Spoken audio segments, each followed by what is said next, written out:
What's up, guys? Man, it's your boy Jordan, and we're back with another Nostalgia Factory video. Today, we're going to be reading the 2021 run of the comic series Moon Knight, and I have to say, I can't wait to get into this series. Also, I can't wait for the live-action TV show to come out in 2022, starring Oscar Isaac. I can't wait to watch that on Disney Plus. But that being said, you already know what I'm going to ask you. Support your boy by hitting the subscribe button, the like button, commenting, and sharing the video so you can help us defeat that YouTube algorithm. And if you have anything that you want to say to us on any of our other social medias, the links will be down below. But that being said, let's get to the video.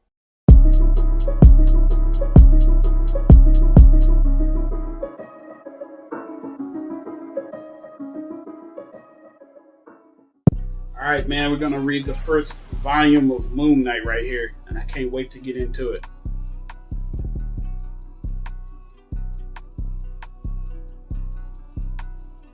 Work right here is absolutely amazing.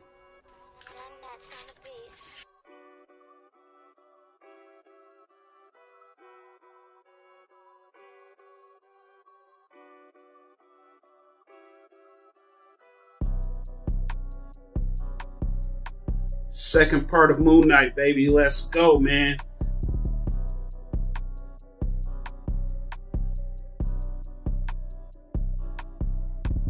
Oh, man.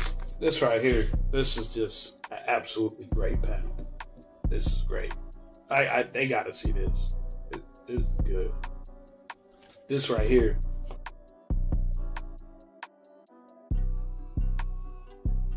Alright, man, I do have to give y'all a quick warning that this is going to be spoilers on the first two issues of Moon Knight. If you have not read them, I highly suggest you do.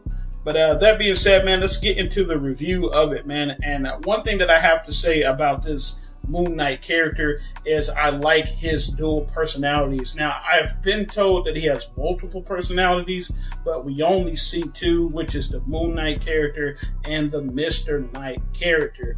But so far, I'm really liking how they showed his origin in the first comic, but they didn't dibble and dabble too deep in it because I guess they figured the people that's already reading the Moon Knight series, they already know his origin. But basically, the Moon Knight character believes that he is a priestess of an Egyptian god.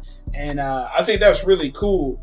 And he kind of gives me like Batman vibes, and I love Batman as a character, so obviously I'm gonna like Moon Knight. But think about Batman in a way where he is just 10 times more brutal and a little bit more psychotic, and then you got Moon Knight, man. But we're gonna take it off to you, editor. All right, so who is Moon Knight and why do you like him? All right, so Moon Knight to me is what Batman would be if he had, a mental breakdown and he was more brutal. To me, Moon Knight is like the very definition of the word vigilante. And he's also the very definition of no mercy. Like, he's just brutal, relentless, heartless. He's just a hardcore character, and I fucking love it. He's almost as brutal as the Punisher, in my opinion. Okay, so why do you want to read Moon Knight comics? What makes him so special? His overall story, his split personalities. I find those type of stories really good because, when you get to the psychotic, the mind of the character, I feel like you feel more connected to him. And so that's what makes me go back for each and every issue that this one is pushing out. Plus, the writer of this comic is doing a really good job with the Moon Knight character.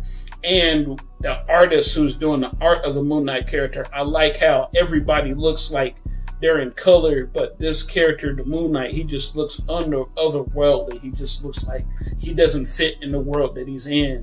But yeah, he does, and he's so freaking cool. Okay, so why did you feel like you need to read that first issue 7 times? Man, because I've always wanted to read Moon Knight, and I've went to several comic stores. I remember back in 2016, I went to a comic store in Fayetteville, Arkansas, looking for Moon Knight. I didn't get it, but I did get the Batman Dark Knight Metal series, Shout out to that. But I never really got it. And so when I got my hands for the first time on a Moon Knight comic, I was just ecstatic, man, because Moon Knight comics are really hard to find, and I can't really find them anywhere. I went to Barnes and Nobles, I went everywhere, and I'm kind of glad that they're releasing a new Moon Knight run, and I think it's pretty convenient that they're doing it because in 2022 it's going to be a Disney Plus series, so I just can't wait to watch it. Moon Knight all day, baby. So are you only hyped because it's going to be the next series, or was there some underlying reason why you always wanted to see Moon Knight? Well, I had a friend who passed away by the name of George, and he was a huge Moon Knight fan. And he told me about Moon Knight. He told me that he was a really, really, really good character. And I always wanted to read Moon Knight because he said, if you like Batman, you'll like Moon Knight, dude. And I really liked Moon Knight, man. I feel like Moon Knight is like Batman. I really like it. Really like Moon Knight, and I just can't wait to get into more Moon Knight stories. What makes him like Batman? Because of, so not in this particular 2 volumes, but some of the volumes that I've read online and some of the stuff that I've looked up online, he has gadgets. He flies and hovers over buildings, kind of like Batman with his moon cape. I think he has the Moonmobile or something like that. I'm probably pronouncing it. If I'm wrong, I'm wrong. Leave it in the comment section. Hit me with that actually. You know what I'm saying? But he has his own vehicle. He has his own plane that's shaped like a moon, I believe. So it's a lot of similarities to Batman. Another thing that I like about Moon Knight is his rogues gallery. You know what I'm saying? You know, all his villains that he goes against, there's some particular ones that I don't remember the names, but I know they're very, very good, and I hope that they enter this series, and I can't wait to get into them. All right, so let's talk about the plot of these 2, issue 1 and 2. What do you think? What is the plot? What do you think of it? Why did you love it so much? I like the first 2 issues because one issue shows you how brutal he is when he's on the street. The other issue shows you how fucked up he is in his mind.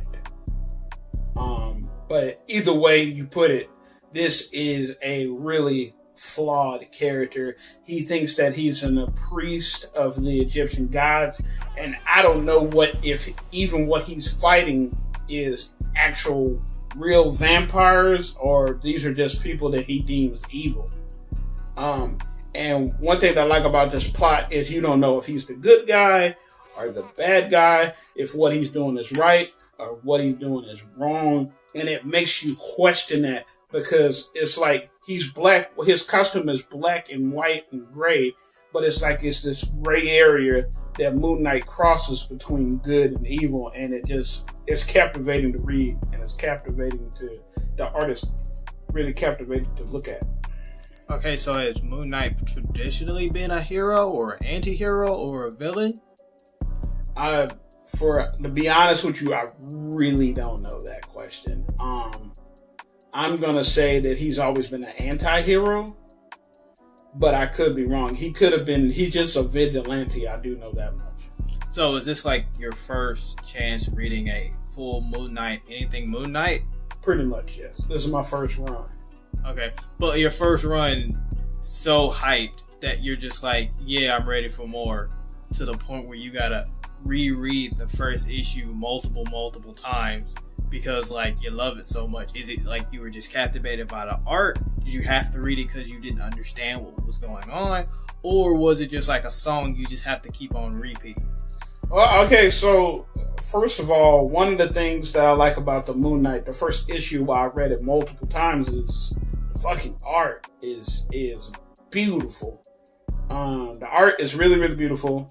It's a lot of panels. Hold on, let me see if I can show you one.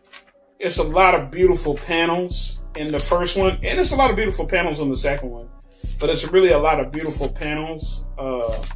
Another thing that I like about it is, like, I wanted to make sure that I grasped the whole story. So yeah, I did read it 2 more times just to see if I missed any clues or any Easter eggs. Because, you know, living in this age of Marvel, man, you never know what you're gonna miss. It might always be some Easter eggs in it. You never know.